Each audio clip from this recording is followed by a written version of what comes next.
Update. Am I the a-hole for telling my dad's wife I will never consider naming my child after her recently deceased mother? Original post. I'm currently 29 weeks pregnant with a girl. My husband and I have already chosen her name, as well as 2 backups in case it doesn't suit her. My dad's wife lost her mother a little under a year ago. They were extremely close, and her passing was unexpected, so she's not coping well. My husband and I are trying to be as helpful and accommodating as possible, but we don't live in the same country as them anymore, so there isn't much we can do. Back in February, my dad and his wife came to visit us for 10 days to celebrate our son's birthday. This was our first time seeing them after her mother's passing, and their first time seeing me pregnant. Early during the trip, we had dinner together. We all started talking about my pregnancy and the baby, and when my dad asked if we had any names in mind, his wife stopped us.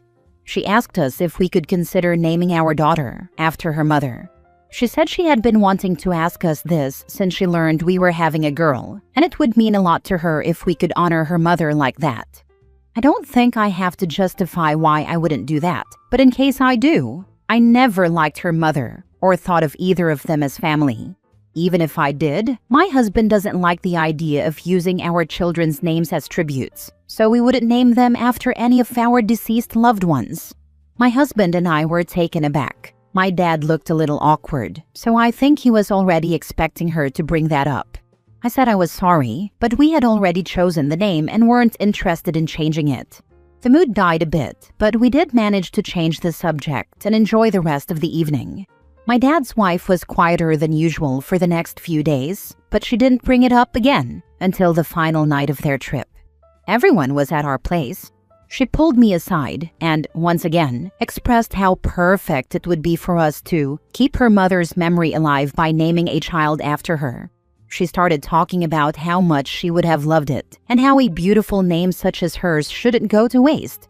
I interrupted her and said there was 0 chance we would ever consider naming our child after her mother.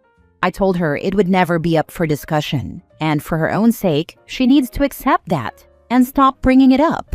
I was admittedly harsher than I'd intended, but I'm not sure she would have gotten the message otherwise. She barely spoke to me and my husband until she and my dad flew home the next day. My dad and I have been talking about this. He agrees with our refusal. He didn't really like his mother-in-law either, though he never admitted it, but thinks I shouldn't have turned his wife down like that. He told me she's still dealing with her mother's passing, and I should have been more sympathetic. He's insistent she wouldn't mind our daughter's name if we at least told her we'd consider honoring her mother.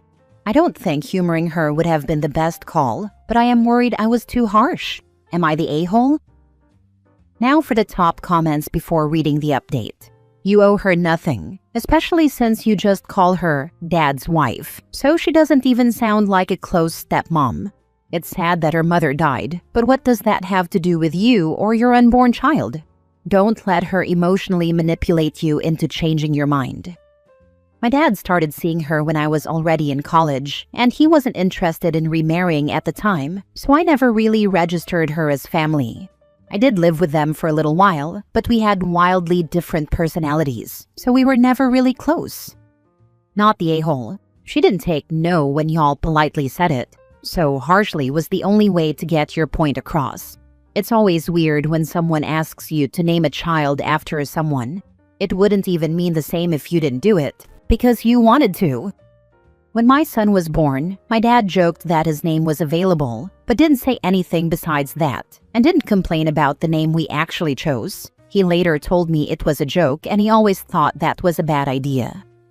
An adult who is middle-aged, not getting over the death of a parent like this, needs help from a professional.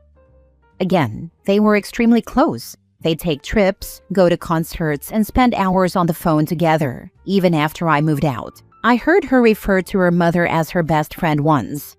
Back when I lived with them, she would call her mother multiple times a day, almost always just to narrate what she was doing. We're going to the restaurant. We got to the restaurant. We're ordering. We're eating. We're going home. Not the a-hole. There are only 2 people who have input into what name a child receives. The parents. Should people make suggestions? Well, in my opinion, only if the couple asks for them. You handled the situation well the first time she mentioned it, and she should have taken no for an answer. You had no choice but to be firm the second time. She should have let it go after the first time. Some of my family, including my in-laws, was miffed when we didn't take suggestions while naming our son. He was the first grandchild, so I chalked it up to excitement at the time. Now for the update. Hey guys, I came here for advice a few months ago. I gave birth to a healthy baby girl back in May. She's now a month old and thriving. We're all in love with her. My husband and I decided to go with our first choice for her name. Truth be told, the backups didn't stand a chance, and it suits her perfectly. My dad stopped bringing up the subject of how I'd talked to his wife a few weeks after my first post. The last thing he said about it essentially boiled down to, be nice to my wife, but for the love of God, don't name my granddaughter after my mother-in-law. He wanted to visit us this month to meet the baby, but I told him to wait a while longer. The house is a mess, and we're still getting used to having 2 kids. His wife has been very detached from anything that concerns my daughter. She spent the weeks leading up to my baby's birth radio silent. She usually lives on her phone and texts frequently, so I figured she was still upset. Both my and my husband's families like our daughter's name.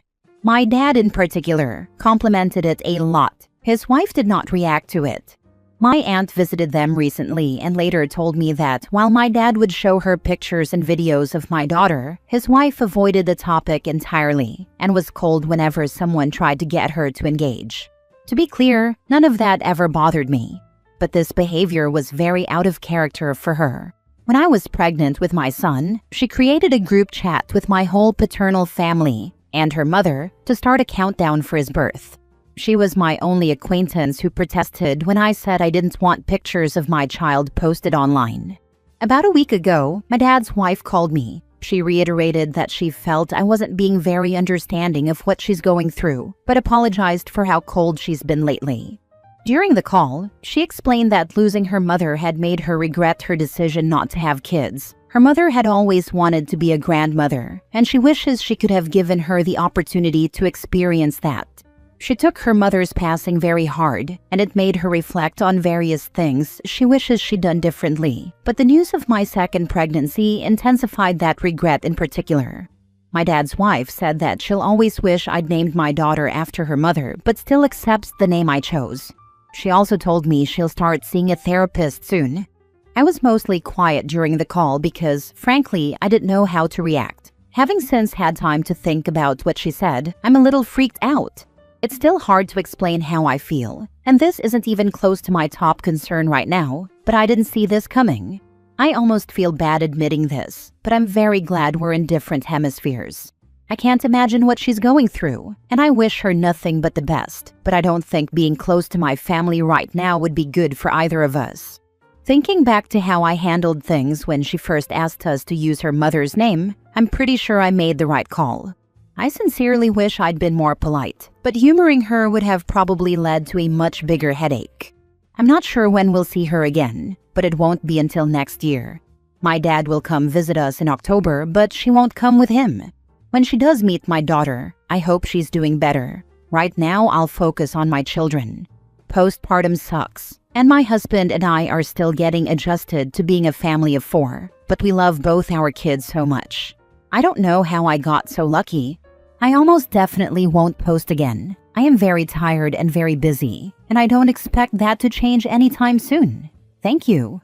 Edit. To those asking, I'm freaked out because I wasn't expecting her reasoning to be that she regretted not giving her mother grandchildren, as I stated in this post.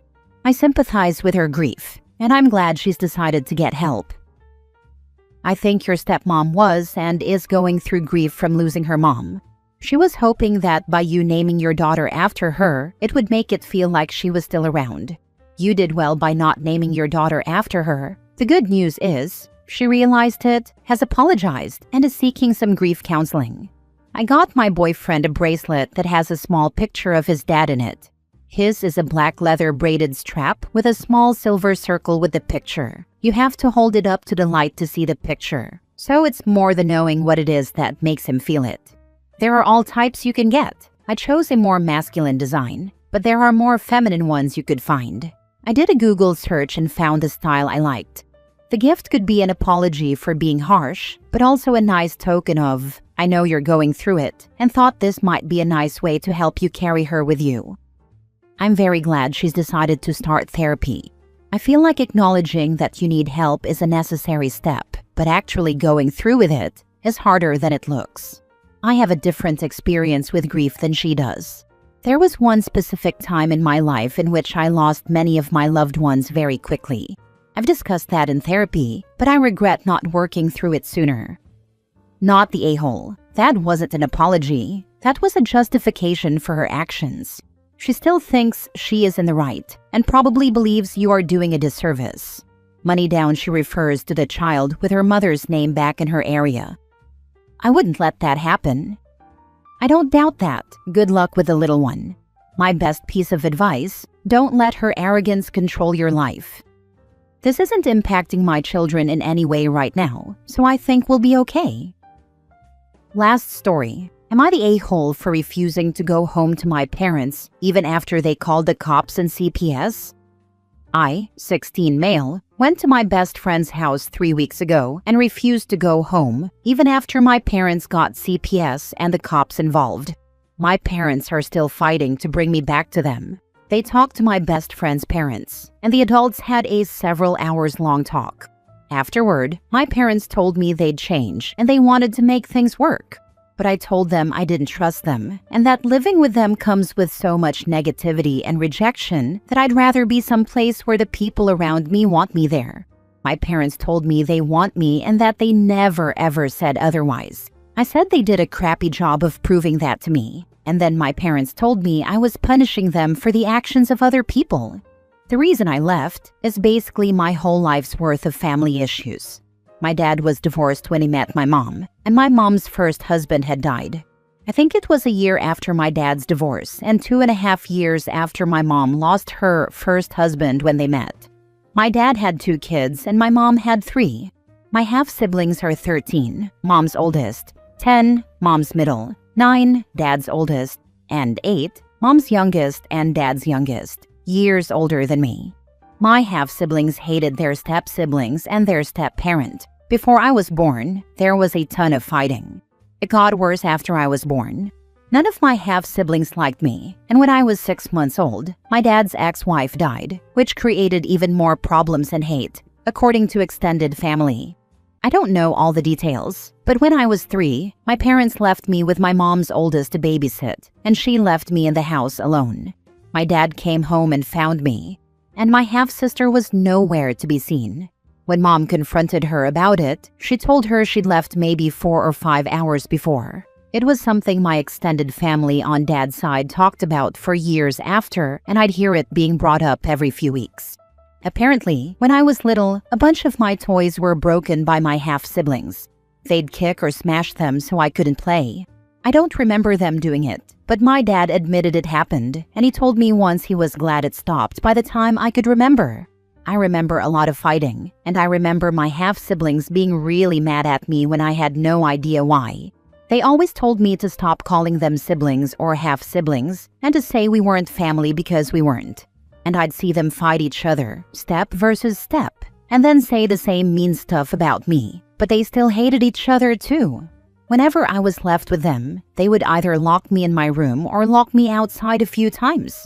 My parents knew about it, but they kept leaving me with them.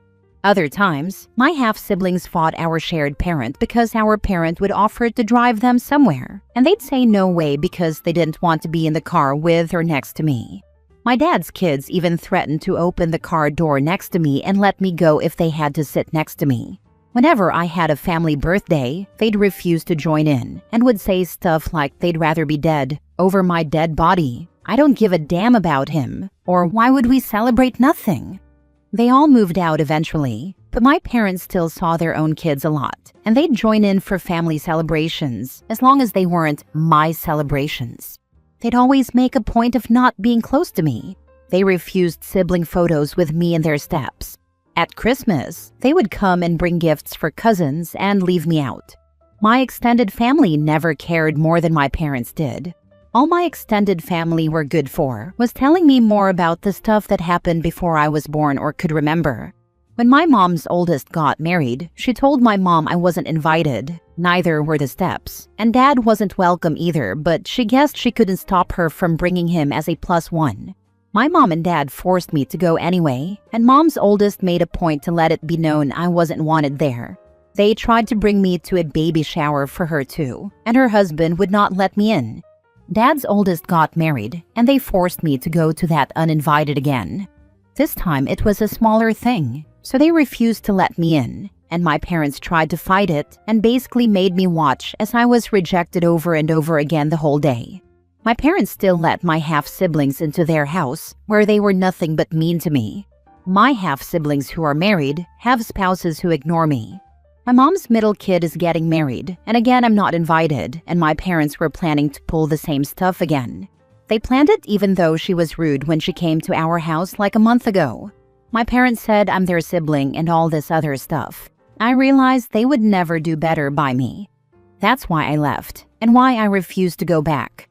I don't trust them to stop putting me in those positions, and I don't believe them when they say they'll change. My parents told me I need to be home and not with my best friend's family, and as my parents, they can demand I go home. I told them even if my best friend's parents change their minds, I won't go back to them, and their house isn't my home. They told me I'm being difficult and putting my best friend's family in a bad place. My best friend's family told me it was good with them for me to stay, and my best friend's mom told me it would be better if I stayed. Am I the a-hole? Now for the top comments. Not the a-hole. I have family that still won't talk to each other at least 5 years after CPS had to get involved with them.